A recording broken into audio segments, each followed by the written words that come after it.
अस्सलाम वालेकुम students. Last time हम FA1 लास्ट लेक्चर में हम FA1 प्लस FA2 कर रहे थे और हमने देखा था कि दो FAs को और कैसे किया जा सकता था। हमने एग्ज़ाम्पल के तौर पर ये वाले दो FAs लिए थे और उनको और किया था। तो और करते हुए मैंने आपको बताया था कि हम जो नया FA है, जो ये वाला हम कंस्ट्रक्ट कर रहे थे FA, इसकी Z1 जो स्टेट है वो हमने कहा था कि वो इन दो FAs की स्टार्ट स्टेट्स के इक्विवेलेंट होगी। तो फिर हम क्या करते थे, बारी बारी Z1 के ऊपर A1 रन करते थे और B1 रन करते थे, तो नेक्स्ट स्टेट जो थी हम कैलकुलेट करते थे। इसी तरह साथ साथ साइमल्टेनियसली हम इसको ड्रॉ करते जाते थे। तो और Z1 Z2 फिर हमने Z3 कैलकुलेट किया था, Z4 कैलकुलेट किया था, लेकिन अभी तक नई स्टेट्स इमर्ज होती जा रही थी, तो यहाँ तक मैंने छोड़ दिया था। और उसके बाद मैंने कहा था आपको कि ये आप खुद नई स्टेट्स जितनी भी जनरेट हुई हैं उनको खुद एक्सप्लोर करें और उनके ऊपर हर ट्रांजिशन के अगेंस्ट आप नई स्टेट जो है, डेस्टिनेशन जो स्टेट है, उसको कैलकुलेट करें। तो आई होप कि आपने ये प्रोसीजर जो बाकी रह गया था इसको कंप्लीट कर लिया होगा। तो अगर नहीं किया तो आप इसको ज़रूर करें। आज हम एक और इसी की एग्ज़ाम्पल लेते हैं, एक और हम FA1 और FA2 लेते हैं और उसको और करने की कोशिश करते हैं। तो फिर देखते हैं कि उसके नतीजे में जो नया FA बनता है वो कैसा होता है। तो आज जो है मैं दो FAs लेता हूँ। फॉर एग्ज़ाम्पल एक FA1,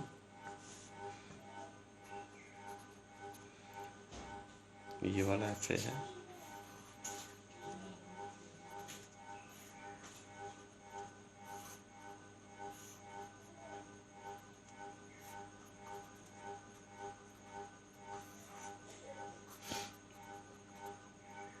ये FA है। और ये जो FA1 है, this is equal to FA1 is of the language of all words और words with double letter in them. ये सेम FA1 है जो हमने लास्ट एग्जाम्पल में लिया था। ये एग्जाम्पल 2 है। तो FA2 इसमें हम चेंज कर देते हैं। FA2 हम किसी और लैंग्वेज का लेते हैं और वो फ़र्ज़ करें हम लेते हैं उन तमाम वर्ड्स की लैंग्वेज का जो एंडिंग एट इन B होता है, जो B पर एंड हो रही होती है। तो उसका FA कुछ इस तरह बनेगा, -Y1 A B plus Y2 B और A। तो अब हमने क्या फाइंड करना है, FA1 और FA2 करना है हमने, और इसके नतीजे में जो नया FA जनरेट होगा वो हमने कैलकुलेट करना है। तो मैंने आपको प्रोसीजर बता दिया था पहले कि जो नया FA है उसकी स्टेट्स का नाम Z से स्टार्ट होगा। तो उस Z1 हम उसकी स्टार्ट स्टेट रखेंगे और ये स्टार्ट स्टेट माइनस से स्टार्ट होगी और ये किसके इक्विवेलेंट होगी, this will be equal to x1 और y1। तो z1 is equal to x1 और y1। तो इसके ऊपर हमने इसकी नेक्स्ट स्टेट कैलकुलेट करनी थी कि z1 के ऊपर a रीड करें तो हम कहाँ पे जाएंगे, इसी तरह z1 पर b रीड करें तो हम कहाँ पर जाएंगे। तो हम देखते हैं z1 पर a रीड करें तो कहाँ पे जाते हैं। तो z1 पर a रीड करने से मुराद मैंने आपको बताया था कि ये Z1 जिन दो स्टेट्स का ओवरलैप है उसके ऊपर हमने A को रन करना है।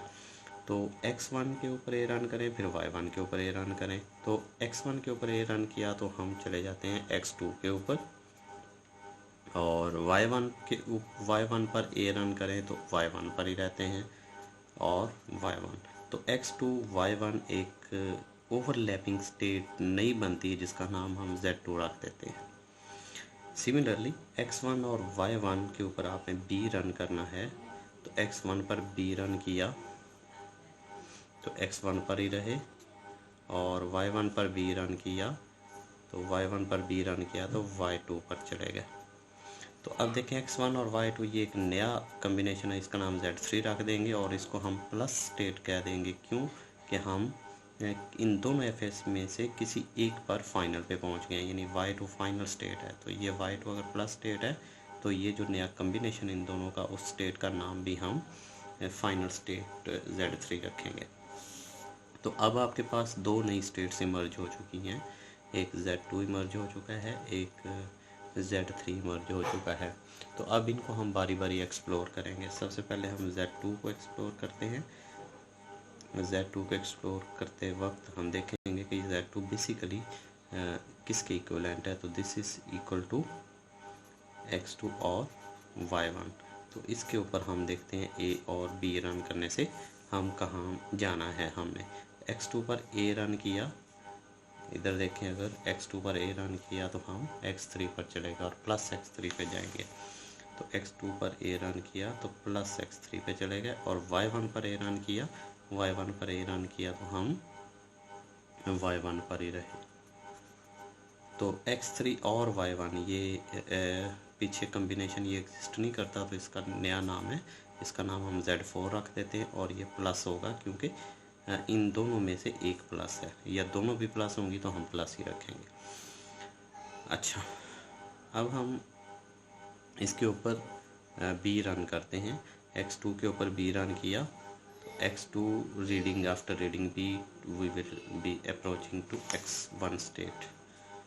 इसी तरह y1 पर b रीड किया, y1 पर b रीड किया तो प्लस y2 पे चलेगा। तो x1 और y2 ये पहले ही एग्जिस्ट करती है, x1 और y2, और उसका नाम हमने Z3 रखा हुआ है, तो यहाँ भी Z3 रखेंगे। ठीक है, अब हम Z2 को एक्सप्लोर, Z1 भी हो गया, Z2 भी हो गया, अब Z3 को एक्सप्लोर करेंगे। Z3 इक्वल है x1 और y2 के। x1 पर a रीड किया, x1 पर a रीड किया तो x2 पे चलेगा। y2 पर a रीड किया, y2 पर a रीड किया तो हम y1 पर आ गए, y1। तो x2 और y1, x2 और y1 ये Z2 है। ठीक है, इसी तरह x1 पर b रन किया, x1 पर b रन किया तो हम x1 पर ही रहे, और y2 पर b रीड किया, y2 पर b रीड किया तो y2 पर ही रहे, तो प्लस y2। तो x1 y2 ये पहले एग्जिस्ट करता है, x1 y2 इसका नाम हमने Z3 रखा हुआ है। ठीक है जी, Z3 एक्सप्लोर हो चुका है। अब Z4 नया है, वो हमने एक्सप्लोर करना है, और Z4 is equal to x3 और y1। तो x3 पर a रीड किया, x3 पर a रीड किया तो हम x3 पर ही रहे, यानी प्लस x3 पर रहे, और y1 पर a रीड किया, y1 पर a रीड किया तो y1 पर ही रहे। x3 और y1, x3 और y1 ये Z4 की इक्वल है।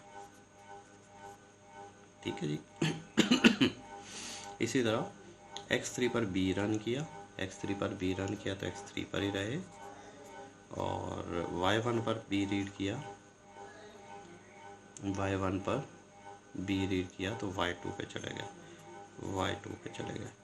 तो x3 y2 ये आपने देखना है कि पहले एग्जिस्ट करता है, x3 y2 एग्जिस्ट नहीं करता, तो ये एक नया कम्बिनेशन है, प्लस Z5 इसका नाम होगा। तो अब अगर ये Z5 एक नया कम्बिनेशन इमर्ज ना होता तो हम यहाँ पे फिनिश कर चुके होते, लेकिन चूँकि Z5 एक नया कम्बिनेशन आ गया तो हम अब Z4 को एक्सप्लोर करने के बाद Z5 को एक्सप्लोर करेंगे। Z5 है x3 और y2 के इक्वल।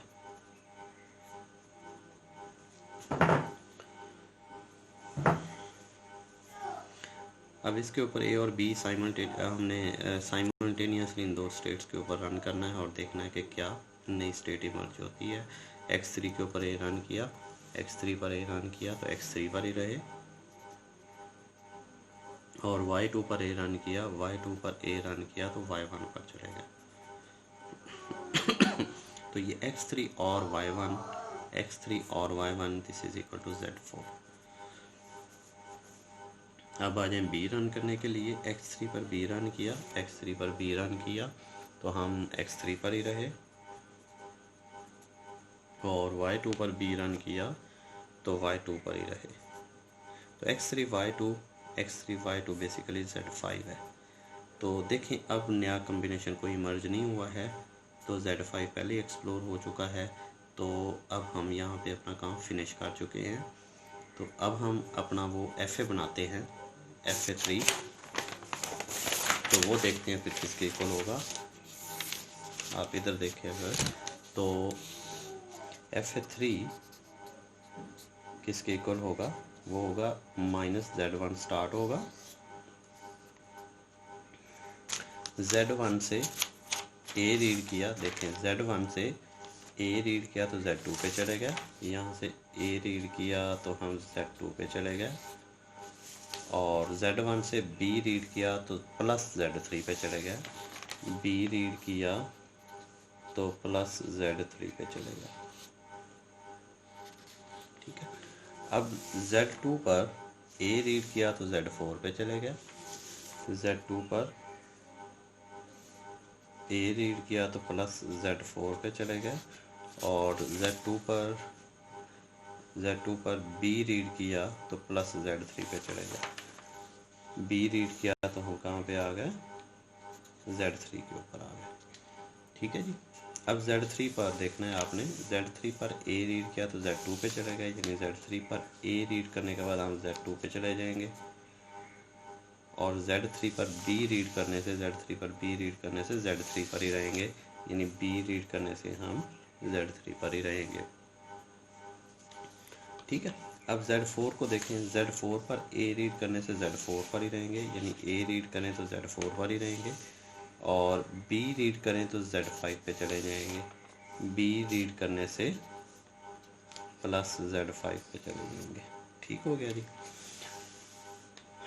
अब z5 पर a रीड करें तो z4 पे चले जाते हैं, z5 पर a रीड करें तो z4 पे चले जाते हैं, और z5 पर b रीड करें तो z5 पर ही रहते हैं, b रीड करें तो z5 पर रहते हैं।